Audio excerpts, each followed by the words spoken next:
XX 패스를 안 해. 포스테코글루 경기 중 손흥민 왕따시키는 역적 4인방에게 선발 제외 방출 통보하는 초강경 조치 조짐 보이자. 영국 발칵 뒤집어져. 토트넘, 기둥, 2명이 대폭발했다. 형편없는 경기력에 이은 참패로 주장 손흥민, 32. 토트넘, 과, 수장, 엔지 포스테코글루 감독이 이례적으로 분노를 참지 못했다.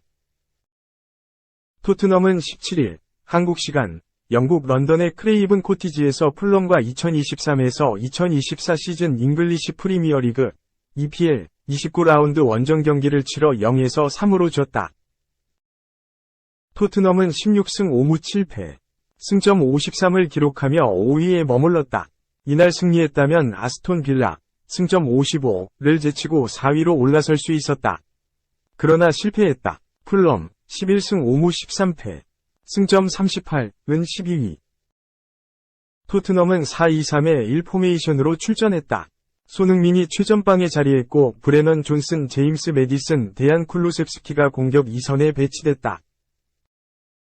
이브 비수마 파페사르가 중원을 채웠고 데스티니 우도기 라두 드라구신 크리스티안 로메로 페드로 포로가 수비라인을 이끌었다. 골문은 굴리엘모 비카리오가 지켰다. 풀럼이 전반 초반부터 압박을 가했다. 전반 2분, 페레이라의 패스로 무니스가 골 네트를 흔드는 듯 싶었지만 토트넘 수비수 로메로가 이를 막아냈다. 전반 7분에도 무니스가 슈팅 시도를 했지만 골로 이어지지 않았다. 풀럼은 계속해서 골 기회를 엿봤다. 전반 24분 이번에도 무니스가 위협적으로 움직였다. 그러나 박스 안에서 슈팅을 가져가지 못했다. 토트넘은 위기를 넘겼다. 토트넘도 가만히 있지 않았다. 전반 24분, 손흥민이 공을 받아 오른발 슈팅을 시도했다. 그러나 골대를 넘어갔다. 전반 28분엔 손흥민이 공을 살려낸 뒤 사르에게 연결했고 사르는 다시 매디슨에게. 매디슨은 존슨에게 전달했다. 그는 슈팅으로 마무리 지었지만 레노가 잡아냈다. 다시 토트넘이 기회를 잡았다. 전반 32분 왼쪽을 뚫어낸 우도지가 박스 안에 매디슨에게 패스했다. 매디슨은 반박자 빠른 슈팅을 시도했으나 골문을 벗어났다. 토트넘과 풀럼은 서로의 공을 뺏으며 선제 득점을 노렸다. 드디어 골이 터졌다. 풀럼이 골망을 흔들었다. 전반 42분 왼쪽 측면에서 로빈슨이 얼리 크로스를 날렸고 공은 무니스에게 정확히 도착했다. 무니스는 침착하게 골망을 흔들었다. 전반전은 풀럼의 1에서 0 리드로 마무리됐다. 후반 시작과 동시에 풀럼이 한 골 추가했다. 후반 4분 팔리나가 오른쪽에 이워비에게 벌려줬고 이워비는 다시 카스타뉴에게 패스했다. 최종적으로 공을 소유한 루키치가 팀의 두 번째 골을 선물했다. 풀럼이 달아났다. 후반 15분 오른쪽에서 코너킥이 올라왔다. 팔리냐가 머리로 떨군 공을 이워비가 슈팅으로 연결했다. 골대를 때리고 나온 공을 무니스가 그대로 밀어넣었다. 드라구신이 뒤늦게 방해하려 했지만 공은 골라인을 넘긴 뒤였다. 토트넘이 추격 기회를 놓쳤다. 후반 23분 왼쪽 측면에서 올라오는 빠른 크로스를 보고 존슨이 달려들었다. 그러나 발에 걸리지 않았다. 16분 토트넘이 다시 골문을 두드렸다. 박스 앞에서 공을 잡은 벤탄쿠르가 과감한 중거리 슈팅을 시도했다. 골키퍼 레노가 안전하게 잡아냈다. 득점이 필요해진 토트넘은 후반 35분 존슨 대신 히샬리송을 투입했다. 토트넘이 땅을 쳤다. 후반 42분 쿨루셉스키가 완벽하게 떨궈준 공을 히샬리송이 슈팅으로 연결했지만 골문을 외면했다. 1분 뒤 손흥민은 로셀소와 교체돼 경기를 먼저 마쳤다. 후반 추가 시간 7분 이주어졌다. 히샬리송, 베르너 등 토트넘 공격진은 계속해서 득점을 노렸지만 풀럼은 좀처럼 기회를 허용하지 않았다.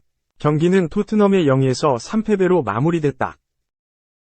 손흥민은 이날 슈팅 2회를 시도했다.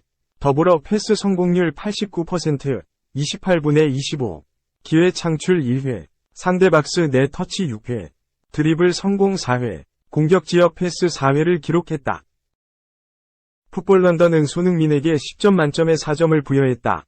손흥민은 스카이 스포츠를 통해 매우 실망스럽고 답답하다. 선수단 모두가 거울을 보면서 이건 내 잘못이야 라고 말해야 한다 라고 운을 댔다. 이어 그는 노력이 충분하지 않았다. 이번 시즌 우리가 보여준 노력을 발휘하지 못했다. 성과, 태도 모두 충분하지 않았다 라고 한숨을 내쉬었다. 또 손흥민은 모두 큰 반성이 필요하다. 프리미어리그에선 준비되지 않을 때 처벌받게 된다. 직전 경기 상대팀 아스톤 빌라는 놀랍고 훌륭한 팀이었고 풀럼도 마찬가지다. 100%를 쏟아내지 않으면 처벌받는다. 공짜로 승점 3점을 얻을 수는 없다 라고 강조했다. 더불어 그는 두 걸음 뒤로 물러났다. 이제 우린 앞으로 나가야 한다. 나를 포함해 용납할 수 없다. 이번 시즌 토트넘이 해왔던 것과 거리가 먼 경기력이었다. 이런 경기를 보는 것은 매우 슬프다 고 전했다. 그러면서 손흥민은 팬들은 이런 경기를 봐야 할 이유가 없다. 그들은 긍정적인 에너지와 좋은 분위기를 가지고 경기장에 왔다. 패배는 정말 힘들다 라고 덧붙였다. 마지막으로 선수들은 매우 낙담했다. 팀 분위기도 들려줬다. 토트넘이 엔지 포스테코글루 감독 부임 이후 리그 무득점에 그친 건 이번이 처음이다. 포스테코글루 감독은 득점할 기회가 충분했기 때문에 그게 문제라고 생각하진 않는다. 득점이 문제가 아니었다. 오늘 득점했더라도 의미가 없다. 라며 우리는 강한 자신감을 경기장에서 항상 드러내왔는데 이날은 없었다. 특히 후반전 때 더욱 그랬다. 라고 분노했다. 토트넘은 이번 패배로 4위 탈환 기회를 놓쳤다. 이에 대해 그는 누구든 원하는 모든 비난을 할 수 있다. 나는 이해한다. 그런 이야기가 내게는 의미가 없기 때문에 괜찮다. 나는 4등을 상으로 보지 않는다. 이 팀은 과거 4위를 했고 2위도 했었다. 유럽 축구연맹 챔피언스리그 결승에도 올랐다. 라는 답을 내놓았다. 그러면서 포스테코글루 감독은 우리가 팀으로서 성장하고 발전하지 않는다면 4위를 하고 싶지 않다. 라며 4위는 우리 목표가 아니다. 성공은 좀 더 구체적인 것을 바탕으로 이뤄진다고 생각한다. 만약 우리가 5위를 하고 내년에 도전할 수 있는 팀이 된다면 나는 실망하지 않을 것이라고 설명했다. 높은 순위보다 고도의 성장을 이룬 팀을 만들고 싶단 것이다. 2. 레알 마드리드서 뛰고 싶다. 선언. 1450억 천문학적 이적료가 걸림돌. 릴 OSC 센터백 레니 요로 18 프랑스가 레알 마드리드로 이적하고 싶다고 뜻을 밝혔다.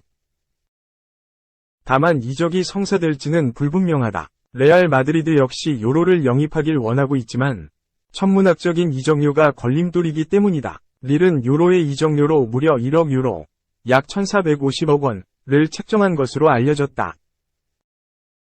스페인 매체 마르카는 17일 한국 시간 요로는 최근 릴 고위 관계자들에게 나는 레알 마드리드에서 뛰고 싶다고 매우 명확하게 뜻을 전달했다. 하지만 릴은 요로의 이적료로 1억 유로를 책정했다. 레알 마드리드는 요로를 영입하길 원하는 가운데 릴과 합리적인 합의점을 찾기 위해 노력할 것이라고 보도했다. 프랑스 출신의 요로는 190cm의 신장을 갖춘 센터백으로 현지에서 상당히 많은 기대를 모으는 특급 유망주로 불린다. 지난 2017년부터 릴유스에서 성장한 그는 2022년에 프로 계약을 체결했고 꾸준히 출전 시간을 늘려가면서 서서히 입지를 넓혀가더니 현재는 주전 센터백으로 자리매김하며 활약 중이다. 실제 프로 계약을 맺었던 2021에서 2022 시즌 1경기 출전에 그쳤던 요로는 지난 시즌엔 모든 대회에서 15경기, 1도움을 뛰었고 올 시즌에는 공식전 35경기, 3골에 출전하고 있다. 특히 그는 최근 프랑스 리그 1 24경기 연속 선발 출전하는 등 완전히 핵심 센터백으로 입지를 굳혔다. 타고난 재능에 더해 꾸준하게 좋은 활약을 펼치고 있는 요로는 최근 빅클럽들의 이딴 러브콜을 받았다. 레알 마드리드부터 리버풀, 맨체스터 유나이티드, 첼시, 파리 생제르맹 등의 영입 리스트에 올랐다.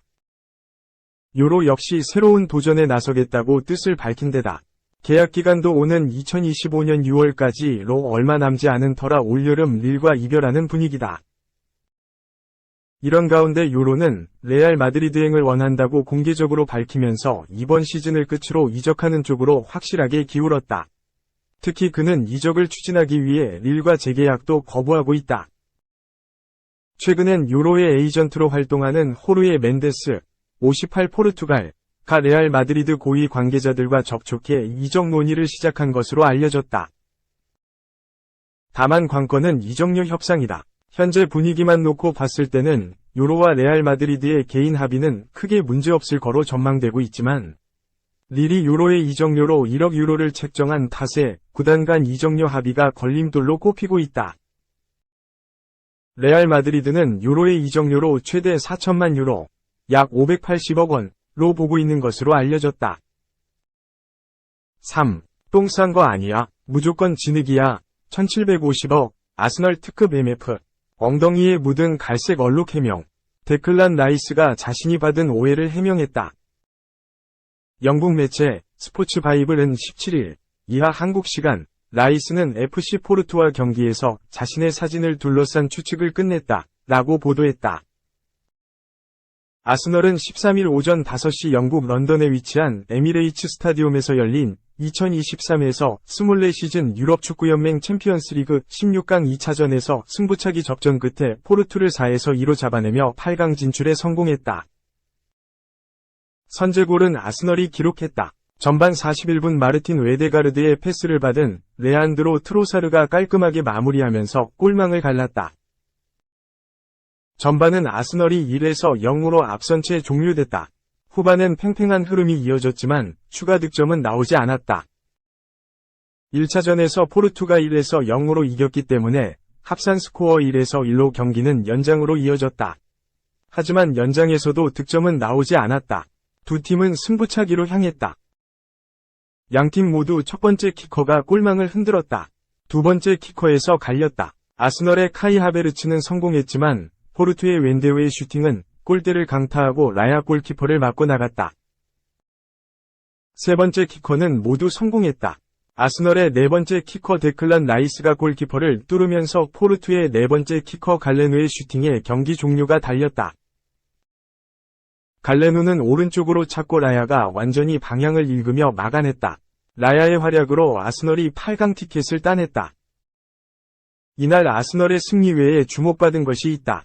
바로 라이스의 엉덩이였다. 라이스는 코너킥을 준비하는 과정에서 공을 만지기 위해 허리를 숙였다. 라이스의 엉덩이에는 갈색 얼룩이 묻어 있었다. 이를 보고 대변으로 오해한 팬들도 많았다. 이에 아스널, 레딩 등에서 활약한 스티드 시드웰은 SNS에 올라온 사진이 있다. 라이스는 코너킥을 차기 위해 몸을 굽혔고 바지엔 어두운 얼룩이 있었다. 사실을 확인하고 부인하길 바란다 라며 라이스를 언급했다. 라이스는 해당 사진을 봤다. 매우 의심스럽긴 하다. 바지 주변에는 그 얼룩 외에 다른 건 없었다. 난 100% 진흙이라고 생각한다. 태클하면서 묻은 것 같다. 확실히 대변은 아니다 라고 밝혔다.